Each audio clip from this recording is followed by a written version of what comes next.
Et notre invitée ce matin dans la grande interview sur CNews et sur Europe 1, c'est Sarah Knafo. Bonjour. Bonjour Laurent Ferrari. Heureux députée Reconquête, candidate à la mairie de Paris. On va parler bien sûr de cette candidature à la mairie de Paris, mais un mot évidemment de ce qui se passe au Moyen-Orient, 12e jour de frappe, avec la situation qui s'aggrave sur le front militaire, mais aussi sur le front de la crise énergétique qui menace notre pays. Sarah Knafo, il y a beaucoup de propositions pour protéger le pouvoir d'achat des Français. Baisse de la TVA sur les carburants, c'est le RN qui propose de la baisser. Blocage des prix à la pompe, ça c'est LFI. Chèque énergie, ça c'est le PS. Qu'est-ce que vous proposez pour aider les Français ? Je propose qu'on baisse le prix pour toujours, c'est-à-dire de manière pérenne et pas seulement pour cette crise, en abaissant la fiscalité. Vous savez que pour 2 euros d'essence, vous payez 1 euro de taxe. C'est beaucoup trop. C'est comme d'habitude dans notre pays, en réalité, dans le pays qui est le plus imposé du monde, avec 47% de taux de prélèvement obligatoire. Donc je propose de baisser la TICPE. Si on la baisse de 30%, ça fait 12 milliards d'euros de recettes Mais de en moins dans pour les l'État. caisses, voilà. C'est pour ça que ce que je propose en réalité est le seul plan réaliste, puisque moi je propose un grand plan d'économie à l'échelle nationale. J'en ai beaucoup parlé cet automne. 80 milliards d'économies qui n'étaient qu'un plan d'urgence. Il faudra aller beaucoup plus loin, qui permettent de financer ces baisses d'impôts. C'est la même philosophie à l'échelle nationale et à l'échelle de Paris. C'est dépenser moins pour pouvoir taxer moins, pour que les Français aient plus de pouvoir d'achat. Est-ce qu'il faut piocher dans les stocks stratégiques de pétrole ? Alors là, une idée qui a été émise aussi. Là, on n'en est pas à un moment de rupture d'approvisionnement. Donc, les marchés anticipent qu'il pourrait y avoir des tensions d'approvisionnement. C'est pour ça que les prix augmentent. Mais si demain, on connaissait des ruptures, évidemment qu'il faudrait piocher dans les stocks stratégiques qui sont là pour ça. Ok, mais quitte à se démunir, je dirais, si pour le blocage du détroit d'Ormuz se prolonge des semaines, voire des mois. Pour l'instant, ça n'est pas d'actualité. Mais si ça le devenait, les stocks sont là pour ça. Un mot, Sarah Knafo, du régime iranien qui est toujours en place, toujours aussi dangereux, malgré une capacité de nuisance diminuée. Est-ce que cette guerre va encore durer, selon vous ? Et surtout, est-ce que le but de cette guerre doit être la chute du régime de la République islamique ? Je pense qu'on peut le souhaiter pour le peuple iranien. Ça fait 47 ans qu'ils sont soumis au joug des mollahs. L'un des pires régimes du monde, qui s'est fait l'ennemi de son peuple en tirant sur la foule, mais pas seulement, l'ennemi aussi des peuples libres. Et quand on se souvient en tant que Français de l'attentat du Drakkar, qui a touché 58 parachutistes français, c'était la journée la plus meurtrière pour l'armée française depuis l'Indochine. Quand on se souvient de l'assassinat du général Audran, par action directe, un collectif d'extrême gauche qui a agi sur ordre des mollahs. Alors on sait qu'en tant que Français aujourd'hui, quand on regarde ce régime tomber, évidemment que c'est ce qu'on doit attendre. Évidemment aussi que le peuple iranien, qui est un peuple fier, qui est un peuple souverain, pour une fois qu'il demande une intervention étrangère, je pense qu'il faut entendre le message qui est reçu. Et donc espérons tous que cette guerre se termine le plus vite possible, mais espérons que ça se fasse dans le sens de la liberté du peuple iranien. Vous avez évoqué le risque terroriste, Sarah Knafo. Il y a évidemment un risque d'attentat sur le sol français. Le régime iranien menacé et utilise très régulièrement ce type évidemment d'attentats ignobles. Il faut faire attention encore plus aux lieux de culte, par exemple dans la capitale, renforcer le dispositif Sentinelle. Absolument. On sait que ce genre de régime, pour se maintenir, va être prêt à tout. On le voit déjà. On commence à le voir après ces 12 jours. Maintenant, ce que j'espère, c'est que le ministre de l'Intérieur, le ministère de l'Intérieur, connaît déjà ceux qui sont, par exemple, fichés S pour des liens avec le régime islamique d'Iran, qu'il prend déjà des mesures, par exemple des expulsions, des assignations à résidence. Donc j'espère que c'est un travail qui est déjà en cours. Ce premier tour des municipales, ça y est, c'est dimanche. Espérons qu'il se déroule sans encombre sur le plan de la sécurité. Est-ce que vous avez, Sarah Knafo, bon espoir de pouvoir être présente au second tour ? Et comment ? Bien sûr, j'ai même espoir d'être première au second tour. En tout cas, si la dynamique se poursuit. Vous avez peut-être vu hier dans les derniers sondages, j'ai pris 4,5 points. Donc aujourd'hui, je suis la seule candidate en dynamique. Tous les autres stagnent ou s'écroulent carrément dans les sondages. Donc moi, ce que je dis, c'est que dimanche, le seul vote utile, c'est le vote pour ma candidature. J'invite tous ceux qui nous écoutent à faire le bon choix, à voter pour une ville heureuse. Pourquoi ? Parce que dimanche, on a une chance historique, à droite, de reprendre la capitale. Ça fait 25 ans qu'on est dans le déclin socialiste. Et aujourd'hui, enfin, ce dont on s'aperçoit, c'est qu'il y a une majorité d'électeurs qui veulent l'alternance. Quand on additionne les scores de M. Bournazel, M. Mariani, Mme Dati et les miens, on est à 56% des électeurs. Donc c'est la majorité. Est majoritaire. On croyait que Paris était perdu à tout jamais. On croyait que dans les grandes métropoles, c'était fini, la gauche s'était installée à tout jamais. Et non, les Parisiens veulent l'alternance. Et moi, je dis, elle se fera. Mais elle se fera à une seule condition, si on arrive à s'unir. Aujourd'hui, je suis la seule candidate qui propose l'union. Monsieur Bournazel nous dit d'avance qu'il n'en veut pas. Donc lui, il a inventé le vote inutile. Il nous dit que voter pour lui, ça ne sert à rien. Il n'y aura pas d'alternance, il n'y aura pas d'alliance. Donc j'invite les électeurs de Monsieur Bournazel à se porter sur ma candidature. Et Madame Dati, alors est-ce qu'il y a déjà des contacts entre vous? Est-ce qu'elle est prête à une union avec vous? Alors j'allais y venir. Moi, tout ce que je dis, je le dis sur la place publique. Donc non, j'ai pas eu de contact privé, mais tout ce que je dis à votre antenne, je dirais la même chose de toute manière, puisque je suis assez transparente depuis le début de cette élection. Je vous disais, Monsieur Bournazel, il dit qu'il veut pas d'alliance. Madame Dati, elle nous dit qu'elle ne sait pas encore. Peut-être qu'elle choisira le soir du premier tour, j'espère. Mais l'électeur, il ne peut pas attendre le soir du premier tour. Il doit voter le matin du premier tour. Et il a besoin d'une certitude. Il a besoin d'être sûr que son vote va lui permettre de battre la gauche. Moi, j'offre cette certitude. Je dis aux électeurs, avec moi au second tour, avec moi la plus forte possible le soir du premier tour, en tête ou même deuxième, vous avez l'assurance d'avoir quelqu'un qui prendra l'union des droites, qui est la seule voie qui nous permette de l'emporter. Et comme je suis la seule à proposer la stratégie gagnante, le seul vote utile, c'est moi. Alors, pour l'instant, Sarah Knafo, Rachida Dati ne veut pas de cette union des droites que vous portez depuis de longues années. Qu'est-ce que vous lui proposez exactement? Une fusion des listes ou d'autres accords techniques? Je lui propose de battre la gauche ensemble. Je lui dis, si demain, je suis première, le soir du premier tour, je lui tendrai la main. À elle comme à tous les autres électeurs de droite. Et si je suis deuxième, je ferai la même chose. Vous savez, en principe, les politiciens refusent de répondre à cette question. Moi, je dis, je suis transparente dès maintenant. Je veux imposer la transparence en tant que maire de Paris. Je commence déjà à l'imposer en tant que candidate. Que je sois première ou deuxième, je proposerai la même chose. Un accord, une fusion, un accord sur un programme. Il faut battre la gauche. On peut battre la gauche, mais si on est réunis. Quel score de premier tour vous rendrait incontournable pour que Rachida Dati accepte de négocier avec vous, Sarah Knafo? Je pense qu'il ne faut pas parler en tant que 10, 15. Je représente aujourd'hui beaucoup d'électeurs. Madame Dati aussi représente beaucoup d'électeurs. Si on réunit ces électeurs, on est sûr d'écraser la gauche. Il y a eu un sondage qui a été fait par l'Institut IFOP, pour le citer. C'est la première fois qu'on testait une liste de fusion entre Rachida Dati et moi. Coup de tonnerre. À nous deux, on écrase la gauche. La gauche n'aurait plus aucune chance. La gauche l'a bien compris d'ailleurs. Monsieur Grégoire essaye toute la journée d'empêcher cette alliance. Ils l'ont bien compris. Si on s'allie, on devient imbattable. Et donc la droite gagnera Paris. Je crois que le message est passé. Rachida Dati sera notre invitée demain matin à votre place. Je lui poserai les questions. Qu'est-ce qui, sur le fond, vous différencie dans vos programmes entre vous et Madame Dati? Est-ce qu'il y a des points communs? Est-ce qu'il y a vraiment des points très dissemblables qui empêcheraient ce rapprochement? Je vais vous dire ce qui me différencie de tout le reste des autres candidats. C'est les baisses d'impôts.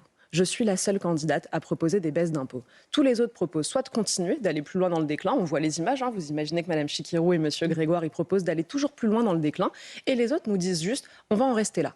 Alors, ce qu'ils promettent, les autres, c'est, il n'y aura pas de hausse d'impôts. Mais encore heureux. Encore heureux. Pourtant, la droite parisienne s'était battue pendant des années contre les augmentations de Mme Hidalgo. La taxe foncière a été multipliée par 3 depuis que les socialistes sont arrivés à la mairie. Et à l'époque, la droite combattait ces augmentations. Alors pourquoi maintenant qu'elle est en mesure d'arriver au pouvoir, elle dirait avec nous, juste on ne les augmentera pas. En réalité, ils proposent donc la fiscalité de Mme Hidalgo. Moi, je propose de diviser par 2 la taxe foncière. Je propose de diviser par 2 les taxes qui pèsent sur tous les locataires. La taxe d'enlèvement des ordures ménagères et la taxe de balayage. En réalité, je suis la seule candidate à proposer du pouvoir d'achat pour les Parisiens. Parce que le pouvoir d'achat, ce n'est pas l'argent que la mairie va leur donner, mais celui qu'elle va arrêter de leur prendre. Mais donc moi, Madame Dati propose aussi des baisses d'impôts. Non, malheureusement, elle dit juste on n'augmentera pas. Moi, je propose des baisses d'impôts. Monsieur Bournazel, même chose. On n'augmentera pas. Moi, je dis, mais évidemment qu'il ne faut pas augmenter. Mais le statu quo dans le déclin, c'est encore le déclin. Moi, je propose de renverser ce système. Et ça, oui, en effet, je suis la seule. Sur le logement social. Donc ça, c'est un désaccord. Sur le logement social. Il va falloir vous mettre d'accord si éventuellement... J'apporte des mesures, j'apporte des propositions de financement. Il y a des discussions. Encore une fois, j'espère que je vais arriver première et que je pourrai appliquer tout ce programme. Ce programme, il est là. Il fait 130 pages. Si je suis appliquée, je serai élue pour en appliquer chaque ligne. Tout ce que j'ai proposé, c'est que des choses que je peux faire. Je ne propose rien, je ne promets rien que je ne puisse pas faire. Donc si je suis élue, c'est pour appliquer chaque ligne de ce programme. J'invite d'ailleurs chacun à aller voir sur unevilleheureuse.fr. Il reste quelques jours avant le vote et c'est le moment de voter pour vous-même.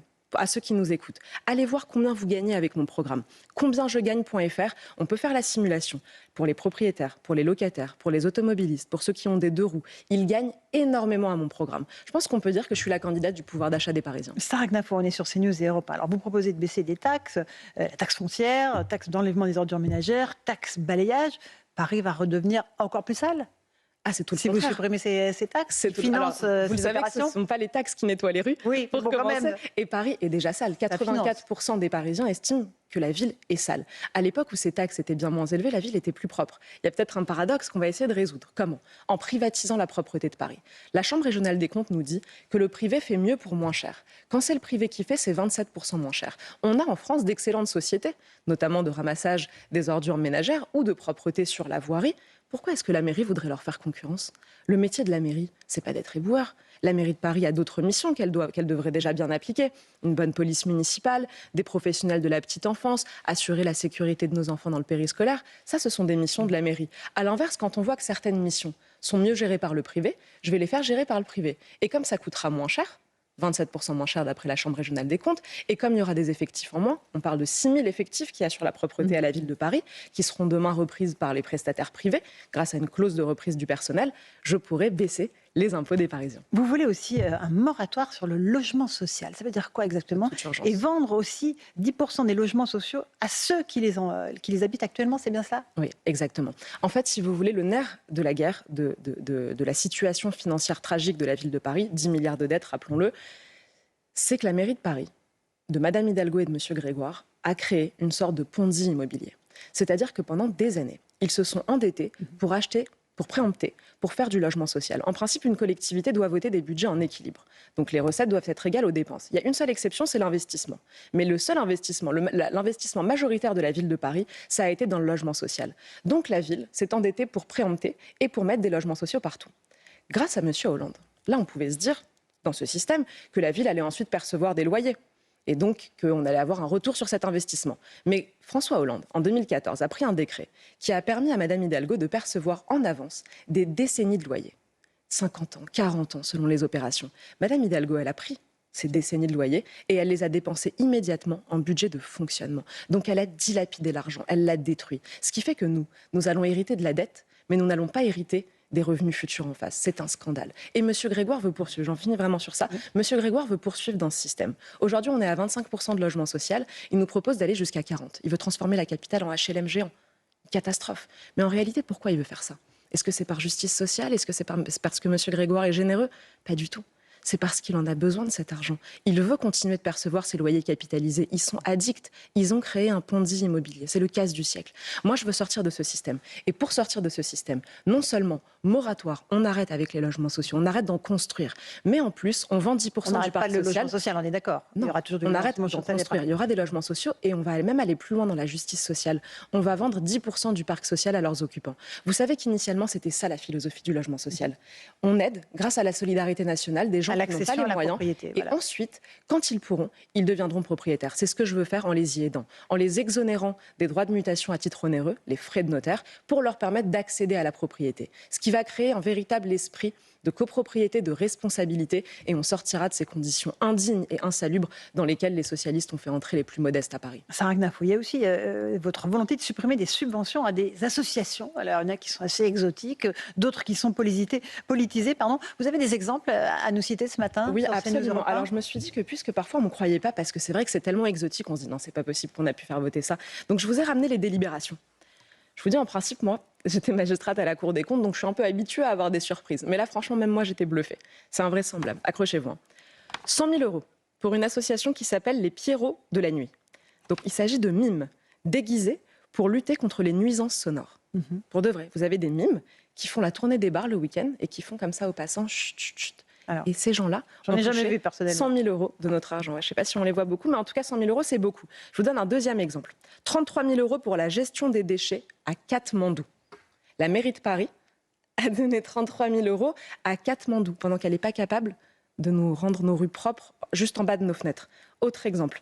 116 000 € pour de l'eau potable au Cambodge. On pourrait dire c'est généreux, mais quand on se rappelle qu'il y a un collège Beaumarchais, en plein cœur de Paris, qui a dû être approvisionné en bidons d'eau parce que le réseau d'eau de la ville de Paris était mauvais, là on se dit qu'en réalité c'est une générosité qui est scandaleuse. Quand on va donner de l'argent à l'autre bout du monde, alors que sous nos fenêtres on a de la misère, alors que par exemple l'Ordre de Malte, association qui fait des maraudes dans Paris, une association vraiment utile, a touché 20 000 €.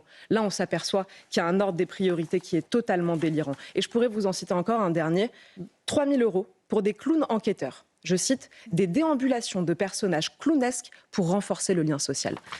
On parle d'une cour des miracles budgétaire. Moi, cette cour des miracles, je vais y mettre un terme. J'ai un programme qui fait 130 pages. Tout est budgété, tout est chiffré. Je suis la seule dans cette élection à avoir proposé ça. Je vais mettre un terme à toutes ces folies. Je vais rendre leur argent aux gens. Je vais économiser 10 milliards d'euros sur 10 ans, ce qui va me permettre de baisser les impôts de tous les Parisiens et de rendre du pouvoir d'achat. C'est considérable. C'est très, très ambitieux. De l'ampleur de ce qui a été dépensé. Le budget de la ville de Paris, pour donner quelques ordres de grandeur, c'est 10 milliards par an. Moi, je propose d'économiser 10 milliards sur 10 ans. Donc vous voyez que ça prend du temps, malheureusement. Eux ont dilapidé notre argent, ils ont pris 25 ans. Moi, je vais rendre l'argent des gens. Comment on fait ces 10 milliards ? D'abord, vous avez chaque année des opérations immobilières de 500 millions d'euros, notamment pour le logement social, mais aussi une ville la ville de Paris, qui joue aux entrepreneurs dans des écoquartiers, qui finance ce genre de choses. Ces 500 millions d'euros par an, j'arrête. Ça fait 5 milliards d'économies sur 10 ans. Ensuite, je divise les effectifs de la ville de Paris, sans nuire du tout, je le précise, à un quelconque service public. Et à l'efficacité. Absolument. Au contraire, quand on avait 12 000 fonctionnaires de moins il y a 25 ans, les Parisiens ne se portaient pas moins bien. Donc il faut vraiment revenir sur cette philosophie de croire que plus on met de fonctionnaires quelque part, mieux ça se passe. Ça n'est pas le cas. En France, même les fonctionnaires trouvent qu'il y a trop de fonctionnaires. Il faut le rappeler. Donc, on va diviser les effectifs de la ville par 2. C'est 3 milliards d'économies nettes, c'est-à-dire en comptant le fait que je dois embaucher des policiers municipaux en plus et des professionnels de la petite enfance en plus. Je parle qu'en économie nette. Donc 3 milliards d'économies sur 10 ans grâce à la division des effectifs. Ensuite, on économise sur les subventions que je viens de vous lire. Je pense que tout le monde sera d'accord avec moi. Ça ne va rien leur retirer qu'on arrête de financer des clowns enquêteurs. Hein. Et il y en a d'autres des folies. Ça, c'est 1 milliard d'économies sur 10 ans. Et pour ceux qui nous suivent, on est à 9 milliards. Dernier milliard, c'est en remboursant de manière prématurée la dette, notamment grâce à la vente de logements sociaux qui permettent d'apporter 8 milliards de recettes à la ville et donc de diviser la dette de Paris par 2 à horizon 10 ans. Sarah Gnacco, on a parlé de la droite, de ce que vous souhaitez, de cette union des droites que vous proposez à Rachida Dati. Encore une fois, elle nous répondra demain. Il y a aussi la gauche et Jean-Luc Mélenchon qui vous étrille, parle de votre fascisme mondain, votre dangerosité. Trump à Paris, qu'est-ce que vous lui répondez ? Et qu'est-ce que vous dites à sa candidate à Paris, Sophia Chikirou ?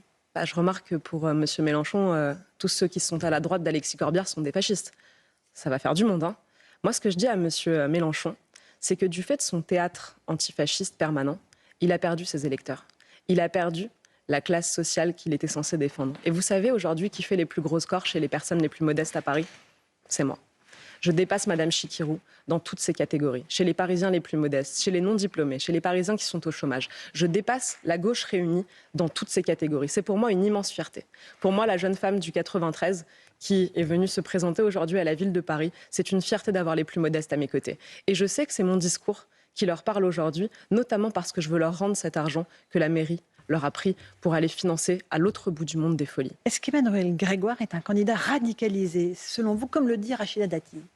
Je pense que sa fausse gentillesse ne peut pas cacher la férocité de ses mesures. Quand M. Grégoire nous dit qu'il veut aller réquisitionner les logements, quand M. Grégoire nous dit qu'il veut mettre des salles de shoot et des HLM partout dans Paris, là, on sait qu'on va aller très loin. En matière de logement, M. Grégoire, il pourrait donner des leçons de communisme aux communistes.